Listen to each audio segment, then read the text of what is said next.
belum membayar VIP. Lah, bayarnya kan tadi udah dijelasin. Bayarnya itu kalau APK-nya sudah ada. Yang maling VTube atau dia? Itu kan? Terbalik kan?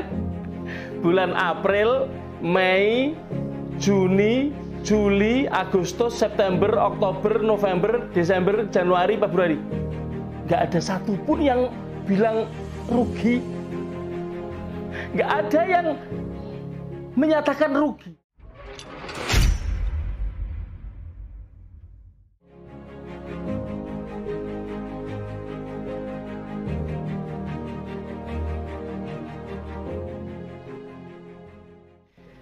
Halo, assalamualaikum warahmatullahi wabarakatuh. Apa kabar teman-teman semuanya? Selamat siang teman-teman VTuber semuanya dimanapun Anda berada. Ketemu lagi dengan saya Mithan Anis di channel Sandikala. Teman-teman, siang ini saya ingin ngobrol dengan teman-teman semuanya sedikitlah tentang beberapa hal ya. Yang pertama tentang sedikit pengetahuan. Sedikit pengetahuan yang ingin saya bagi. Jadi begini teman-teman. Rasulullah Shallallahu Alaihi Wasallam bersabda, "Nahnu nahkumu bidzawahir, wallahu yatawallas sarair." Ini hadis ini sangat masyhur. Dan ini menjadi dasar dari bagaimana kita membuat penilaian terhadap sesuatu, apakah sesuatu itu bisa kita nilai atau sesuatu itu tidak bisa kita nilai. Artinya begini, nahnu nahkumu bidzawahir, artinya kita menilai itu berdasarkan hal-hal yang nampak, hal-hal yang faktual. Jadi bukan berdasarkan ide, bukan berdasarkan yang lain. Wallahu yatawallas sarair, sedangkan hal-hal yang rahasia, yang bersifat ide, yang bersifat motif, yang bersifat niat, yang bersifat ada di dalam hati, itu hanya Allah yang berkuasa untuk menilainya. Begitu teman-teman. Sehingga ketika kita menilai atau kita menyimpulkan sesuatu itu baik atau buruk, benar atau salah, itu dasarnya adalah fakta yang kemudian diselaraskan dengan dalil, gitu loh teman-teman ya, seperti itu. Coba kita dengarkan video berikut, nanti kita bisa menilai mana yang boleh kita hukumi, kita nilai, mana yang boleh nahkumu ya, yang boleh kita nilai, yang boleh kita hukumi, dan mana yang harus kita serahkan kepada Allah. Ya tawallas sarair tadi. Semakin parah mereka itu semakin tidak mempunyai empati. Diamond yang memfitnah grup Serikat VTubers Indonesia itu tidak punya empati. Rusak sifat sosialisasinya, kemanusiaannya sudah rusak. Dikarenakan mereka ini sudah kenyang makan duit member, mendapatkan peringkat diamond dari hasil money game kemarin yang masih ilegal dan sekarang baru dinormalisasi tapi udah bikin ulah. Oke teman-teman, di situ nampak jelas bagaimana ya yang dinilai oleh orang itu adalah hal-hal yang sifatnya ide atau sifatnya motif atau sifatnya niat. Jadi kalau kita bicara tentang empati, maka empati itu ada di dalam hati sini, di dalam sini. Ketika kita bicara perasaan atau keinginan atau niat atau hal-hal yang tidak nampak di dalam perbuatan, itu bukan ranah kita untuk menilai. Apalagi kemudian menganggap orang yang mengucapkan sesuatu tidak sharih, tidak jelas dia ingin apa gitu. Itu tidak bisa kemudian kita simpulkan keinginannya. Kita kalau bicara ya sesuai 1 fakta, 2 dalil, udah 2 itu aja cukup. Nggak usah bicara tentang ide orang lain, kemudian kita terapkan. Nah, itu sudah menyalahi aturan. Sesuai kalau kita utamanya yang kaum muslimin ya, kaum mukminin ya, yang percaya kepada Rasulullah bahwa setiap ucapan beliau adalah hukum, maka dengarkan tadi, nahnu nahkumu bidzawahir, Allah yatawallas sarair. Oke. Itu hal yang pertama yang ingin saya sampaikan, teman-teman. Ada hal yang kedua, di dalam kehidupan ini ada 2 macam mental ya. Di dalam mencari penghidupan ya, khususnya ya, itu ada 2 macam mental. Mental pertama adalah mental pekerja. Yang kedua, mental pebisnis. Ini jauh berbeda.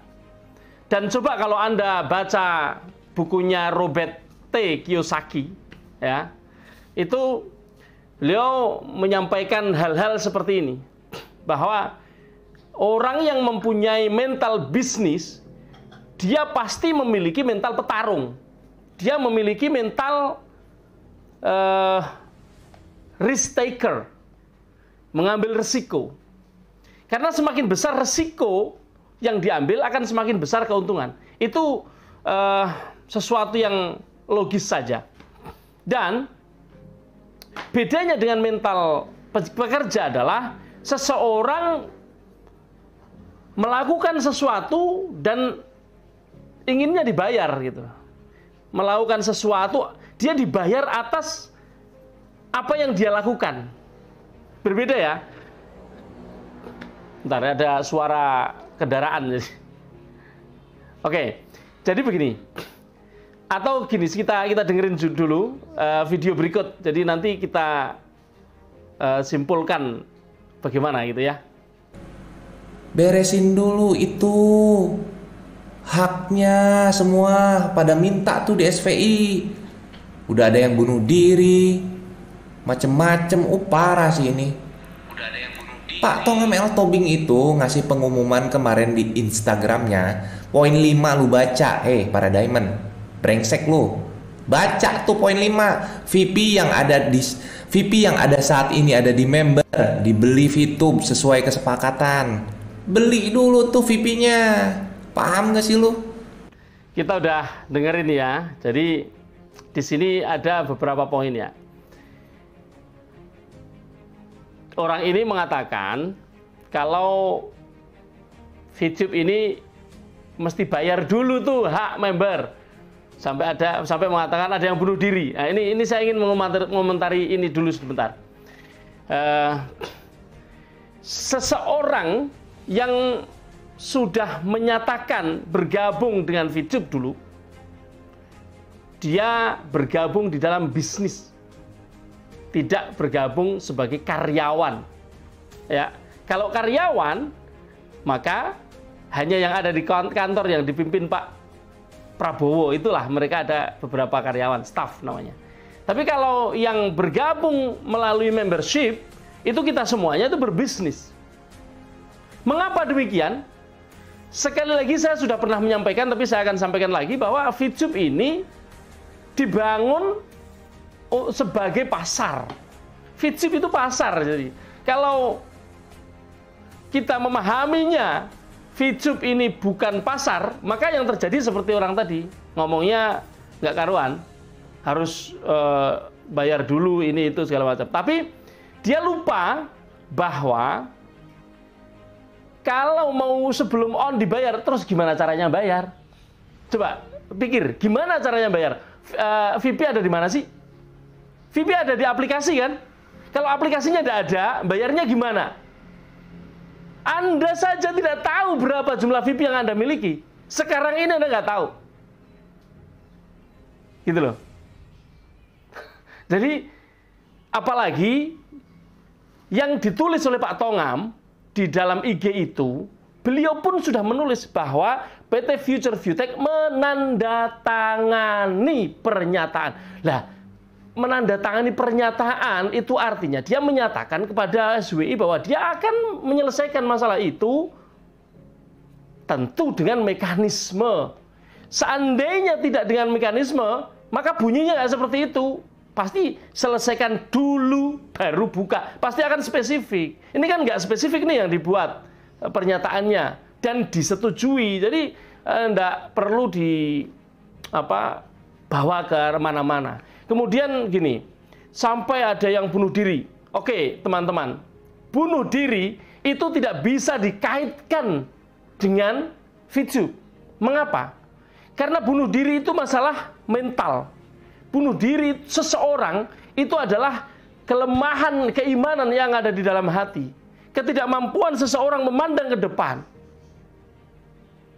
Dan bunuh diri itu adalah perbuatan yang bukan hanya memalukan, tapi dosa yang sangat besar.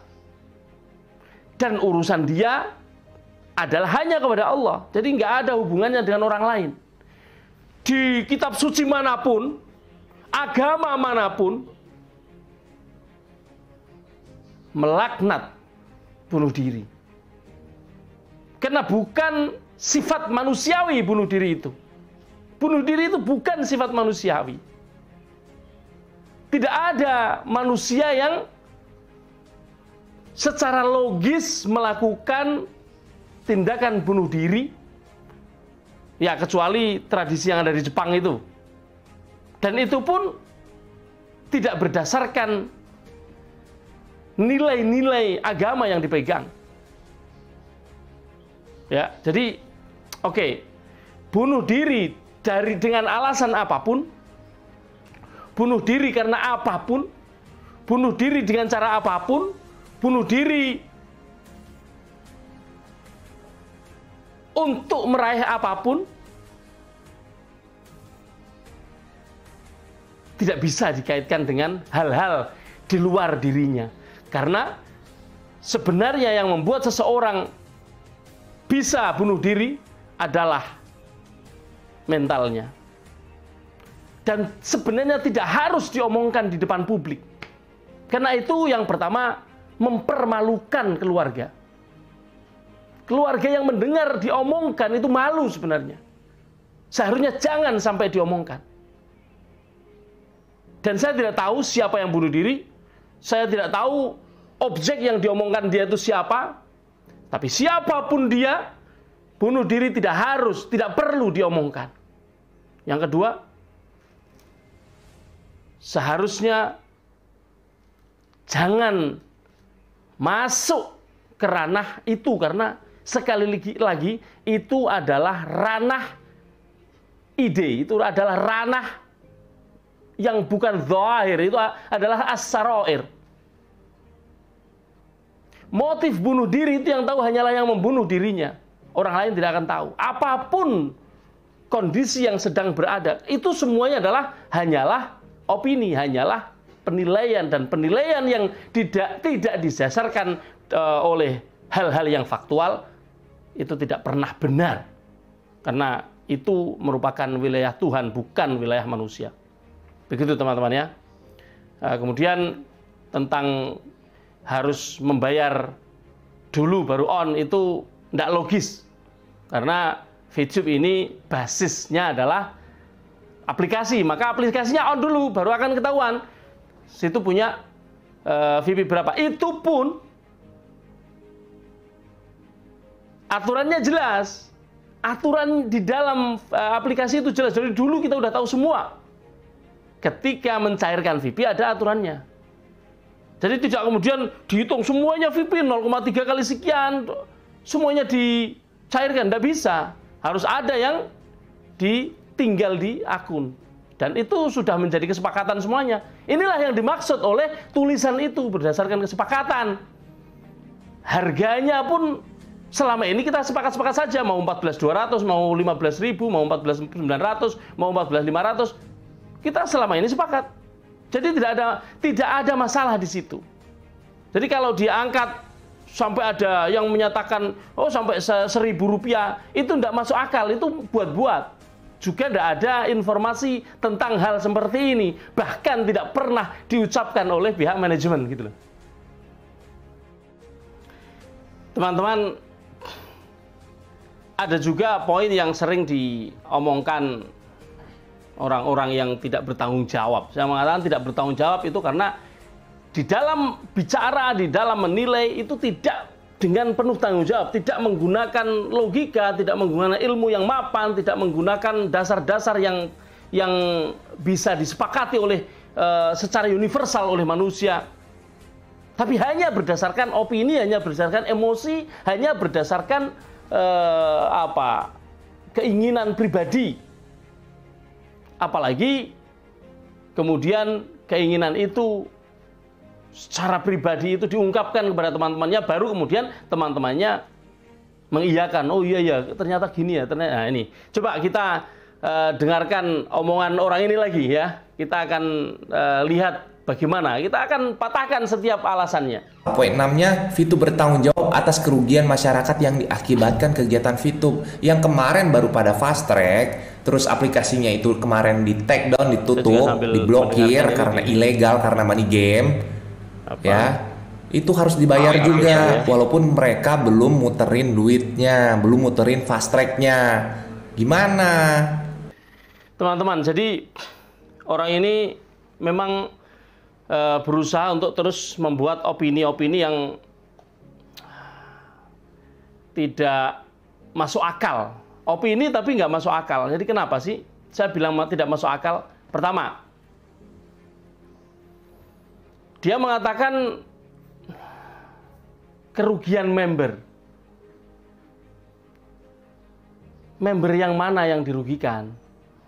Seandainya member itu dirugikan, dari dulu bulan April, Mei, Juni, Juli, Agustus, September, Oktober, November, Desember, Januari, Februari, nggak ada satupun yang bilang rugi. Nggak ada yang menyatakan rugi. Baru sekarang karena dihentikan oleh pemerintah, dibina, ingin disesuaikan dengan aturan perundang-undangan yang berlaku di Indonesia. Inovasinya supaya selaras dengan undang-undang, maka dihentikan dulu nih, break istilahnya. Kemudian ditata, dan sekarang sudah tertata dengan baik, tinggal dibuka. Di saat tidak ada kegiatan inilah, kemudian beberapa orang, dan itu nggak banyak, ya, dari 17 juta ada sekitar 3.532 dan sekarang tinggal 3.300-an atau berapa. Itu menunjukkan bahwa jumlahnya sedikit, yang sedikit itu pun bukan rugi karena VTube melakukan kegiatan ini, tapi rugi karena dihentikan. Tuh, beda ya. Yang merugikan siapa? VTube atau siapa? Bukan. VTube tidak merugikan. Pemerintah yang men-take down itu pun juga tidak merugikan, karena pemerintah ini kan sedang menata. Apa yang merugikan, yang dianggap merugikan itu adalah ide, perasaan seakan-akan dirugikan. Padahal kalau VTube jalan lagi, mereka senang, bukan rugi. Gitu loh. Nah, mana ruginya? Jadi disinilah perkataan-perkataan yang diputar balik seakan-akan merupakan kerugian, tapi tidak ada kerugian.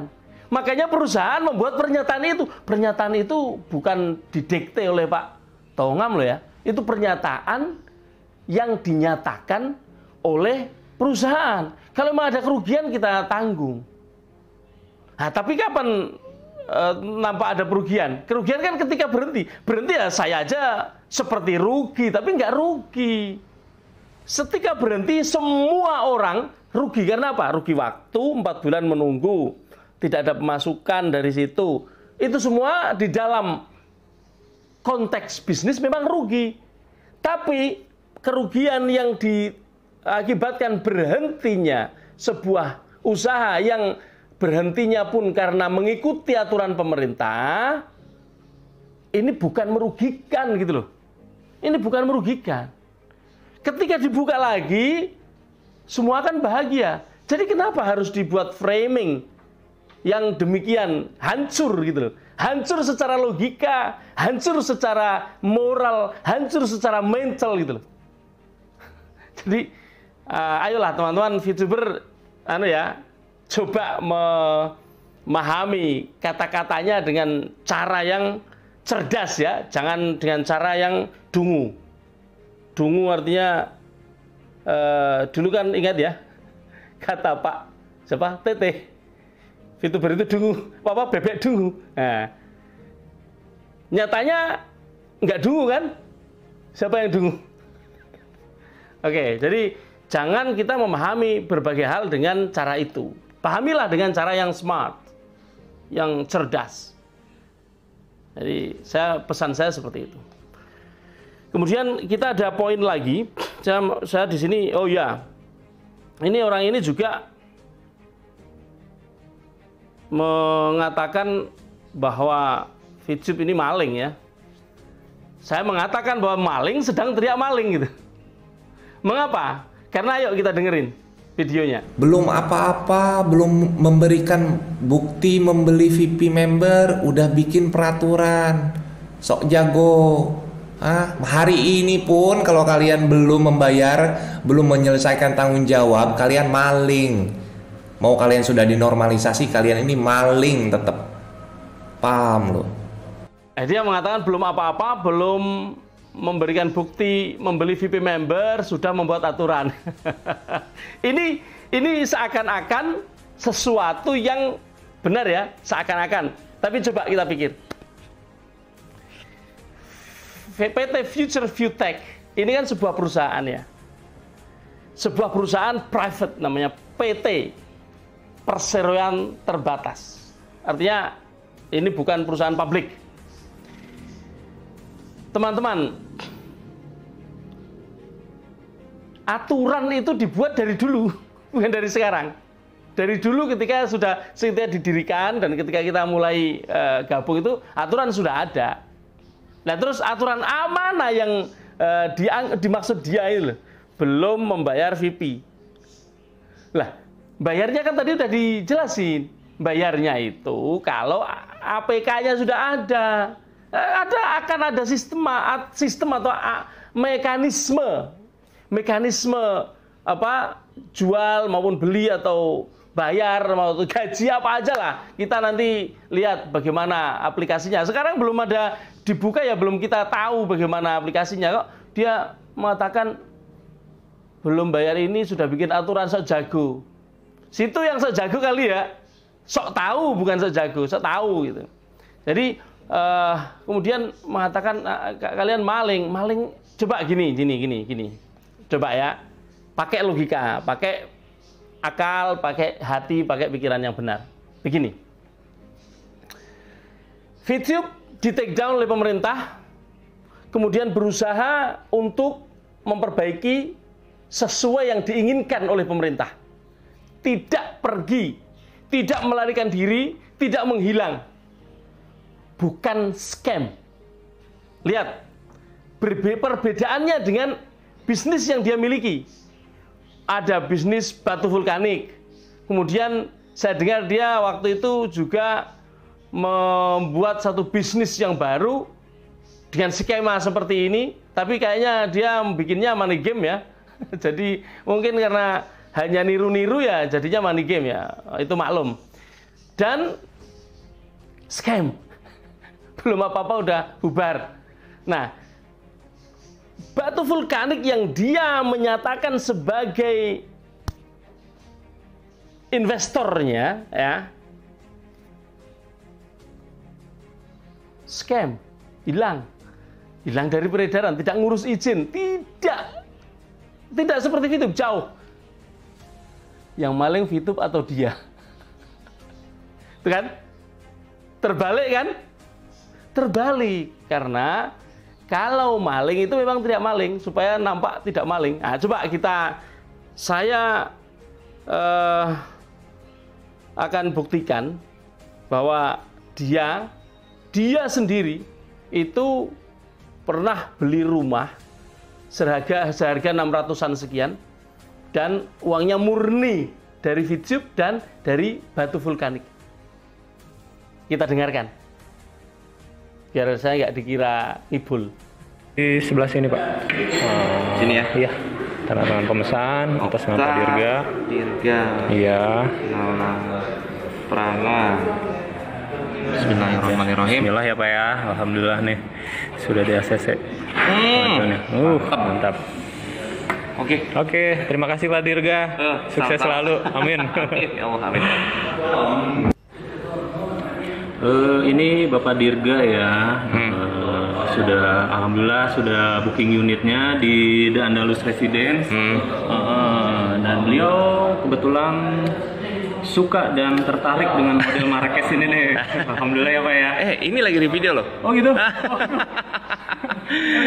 Jadi gimana nih? Ini cash bertahap saya ya. Bertahap betul Pak. Nah, bukan kredit bank ya? Oh enggak, alhamdulillah cash bertahap dengan tenor itu selama 2 tahun ya Pak ya? 2 tahun. Alhamdulillah 2 tahun lunas ya Pak ya, mantap. Alhamdulillah. Terus ini di daerah mana perumahannya? Ini perumahan di daerah Semplak Atang Senjaya, Jalan Level Atang Senjaya ya Pak. Wes, mantap. Nah ini Bapak kebetulan di tipe Marrakesh, di bloknya blok D10 ya, dengan harga sekian nih 641 juta. 600 berapa? 641.825.000. Mantap. Harga unitnya mantap. Bismillah ya. Bismillah. Tas dulu dah kita. Oke, Pak Dirga, thank you. Makasih banyak ya. Siap. Bismillah ya. 26 jutaan sebulan. Rumahnya udah enak sih. Tipikalnya kayak gini. Nah, ini dia tipe rumahnya sih. Murni duit Vitub dan duit batu vulkanik. Oh iya teman-teman ya, saya nonton salah satu videonya. Dia lagi membeli rumah tadi ya, yang kita tonton tadi. Membeli rumah, dan dia di akhir video yang saya kutip itu dia mengatakan bahwa ini adalah hasil dari murni Vitub dan batu vulkanik. Sekarang batu vulkaniknya di mana? Dan dia mengatakan bahwa di video lain dia mengatakan bahwa dia adalah investor batu vulkanik. Kalau investor itu pemilik, Mas. Investor itu salah satu pemilik ya, gitu ya. Teman-teman mesti ngerti ya, kalau seseorang menjadi investor di sebuah perusahaan, artinya dia memiliki perusahaan tersebut. Meskipun kecil atau besar, tapi dia adalah pemiliknya, bukan member seperti kita. Kita mah tidak invest. Kita bukan investor dari perusahaan Vitub. Jadi kita bukan investor, kita bukan pemilik. Ya, kita join di dalam bisnis ini. Memiliki hak bisnis saja. Kalau pasar yang memiliki adalah PT Future Viewtech, Vitub sebagai pasar. Kalau pasar dimiliki oleh Pemda, kalau Vitub dimiliki oleh PT Future Viewtech gitu ya. Yang berbisnis di dalam pasar ada banyak pedagang. Nah, kita ini bisnis di dalam Vitub gitu ya. Bisa dipahami sampai situ. Nah, teman-teman, saya melihat dia sedang cuci tangan, cuci kaki. Mau tidur kali. Ada satu video temannya. Coba kita lihat dari video temannya yang dia unggah di dalam konten dia ini. Kita coba lihat. Ada satu komen, dan komen ini yang komentator ini tahu betul yang dia ucapkan. Dia mengatakan begini, maaf nih ada yang salah. Maaf nih ada yang salah. Saya ini member BV dan saya juga fans Dirga. Jadi kalau dia fans itu artinya dia tidak mungkin menjelek-jelekan ya. Dia kalaupun ngomong apa adanya. Namun saya tidak bela siapa-siapa, saya berdiri di tengah juga. Setahu saya, Dirga yang datang sendiri ke kantor BV. Soalnya pada saat pertama kali dia datang, saya juga ada di sana saat pertama kali Dirga ke sana, dan kami sempat meeting dengan Pak Kaldius dan beberapa member lainnya, dan juga Pak Nicholas yang saat itu datang ke Jakarta, dan kebetulan Dirga masuk dan dia yang menawarkan diri gabung di BV, dan dia juga menunjukkan KTP dia kepadanya kami akan ketertarikannya terhadap BV karena tanggal lahirnya saya emang tidak ada dalam grup Satu Hati, namun teman saya ada di grup sana. Di beberapa grup lainnya, dan beberapa grup lain Dirga juga. Di awal-awal semua berjalan lancar, bahkan Dirga sempat buat pengumuman apabila mau jumpa dengan dia bisa datang ke kantor setiap hari apa gitu, entah Rabu atau Kamis. Kemudian entah bagaimana Dirga ribut dengan Kaldius dan manajemen BV. Info yang saya tahu karena ada dibagi di grup resmi BV, kalau si Dirga ini banyak permintaan kemudian membuat manajemen BV marah sehingga terjadilah perselisihan. Hari-hari makin panas, hari-hari makin panas saja. Namun lucunya Dirga tetap tiap hari menarik uang dari APK BV. Saya tahu karena Kaldius sempat membagikan bukti Dirga withdraw setiap hari di grup dan Kaldius memberikan bukti juga bahwa Dirga top up hanya 2 juta. Dan itu pun dari awal sudah ditarik sebelum heboh. Sudah ditarik sebelum heboh. Nggak berapa lama Dirga tiba-tiba ajak main dodo dan banyak yang ikut termasuk saya. Jadi ini menjelaskan bahwa keluar dia bilang saya investor di BV dan dia adalah bagian dari manajemen BV. Itu karena dia pengen nampak baik. VTube tidak terima dia, BV terima gitu ya. Dia pengen nampak gagah seperti itu, tapi kemudian ini ternyata orang yang tahu persis ini justru menyatakan bahwa dia itu cuma top up 2 juta tapi udah di withdraw terus. Apa artinya?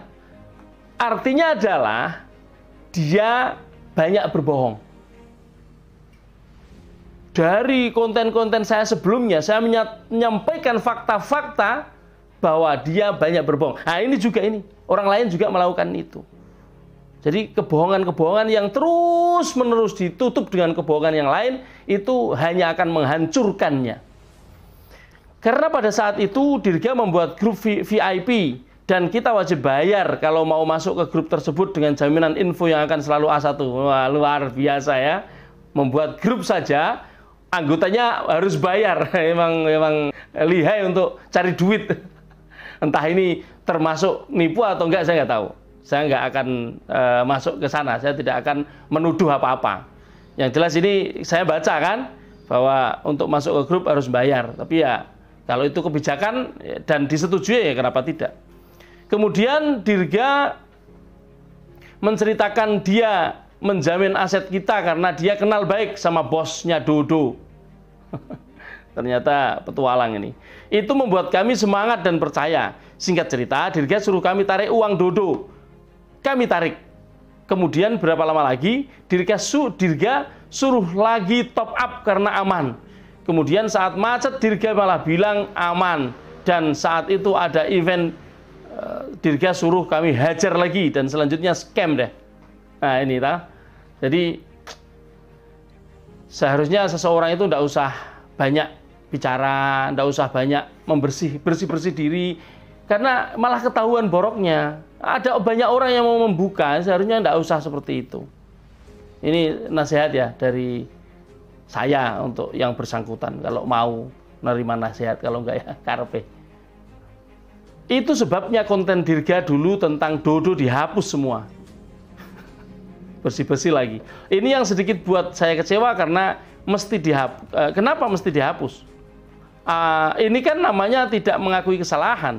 Dirga juga sempat mau buat APK Money Game, namanya Uang Kita. Nah, yang tadi saya sebutkan, namanya Uang Kita katanya. Dan nyuruh kami buat merahasiakan kalau uang kita itu adalah milik dia. Tuh. Kalau sudah rahasia-rahasia ya sudah, itu motif itu, dan saya tidak mau menilai kalau udah motif kayak gitu. Namun APK tersebut tidak jadi dirilis karena ribut dengan salah satu grup. Memang suka ribut berarti ya. Saya bukan pembela pihak manapun, saya juga kecewa BV scam, Dodo scam. Namun saya tidak mau cerita, kebohongan hanya milik dia. Namun, APK tersebut tidak jadi dirilis karena ribut dengan salah satu grup. Saya bukan pembela pihak manapun, saya juga kecewa BV scam, Dodo scam. Namun saya tidak mau cerita, kebohongan hanya untuk pembelaan diri agar kelihatan benar.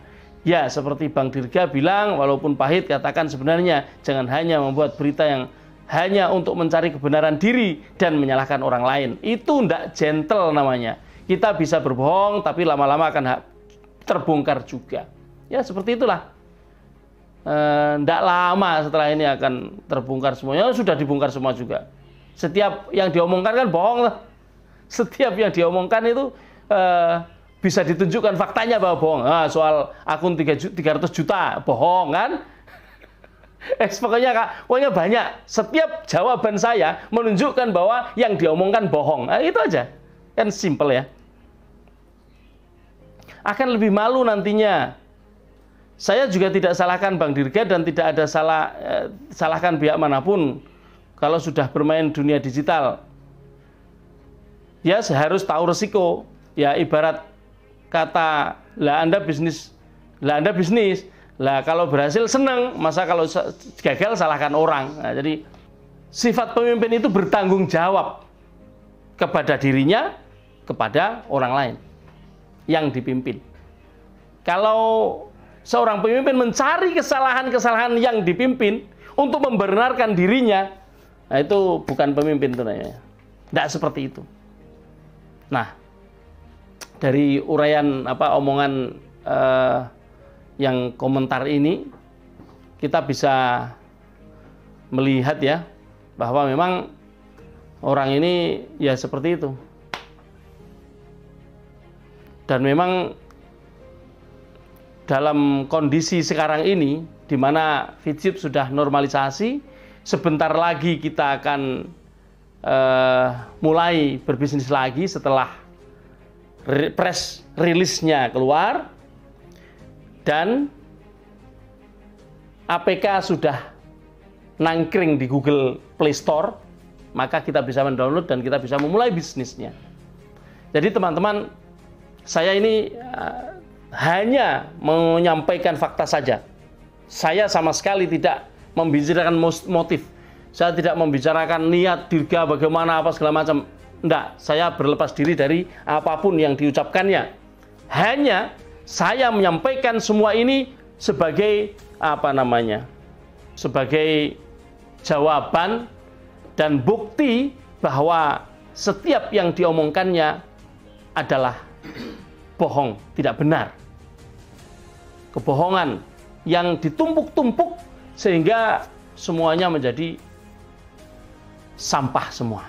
Teman-teman, mental pebisnis adalah mengambil resiko dan memanage resiko itu supaya menjadi keuntungan. Bisnis digital disebut sebagai HIIPS, High Yield Investment Program. Program investasi yang memiliki keuntungan yang sangat tinggi. Kalau keuntungan sangat tinggi, Robert T. Kiyosaki menyatakan setiap bisnis yang keuntungannya semakin tinggi akan semakin besar risikonya. Orang-orang yang mengambil risiko itu disebut sebagai risk taker. Dan itulah kita. Kalau kita sudah menyatakan diri siap mengambil risiko, maka jangan menyalahkan orang lain ketika risiko itu muncul. Jangan ada laporan adanya risiko lalu bunuh diri, karena itu tidak manusiawi. Jangan cuci tangan atas apa yang salah pada diri kita. Seakan-akan setelah cuci tangan kita bersih dan orang lain kotor. Jadilah diri kita, jadilah orang yang kuat, dan jadilah orang-orang yang menguatkan bagi teman-teman dan komunitasnya. Terima kasih, selamat siang. Assalamualaikum warahmatullahi wabarakatuh.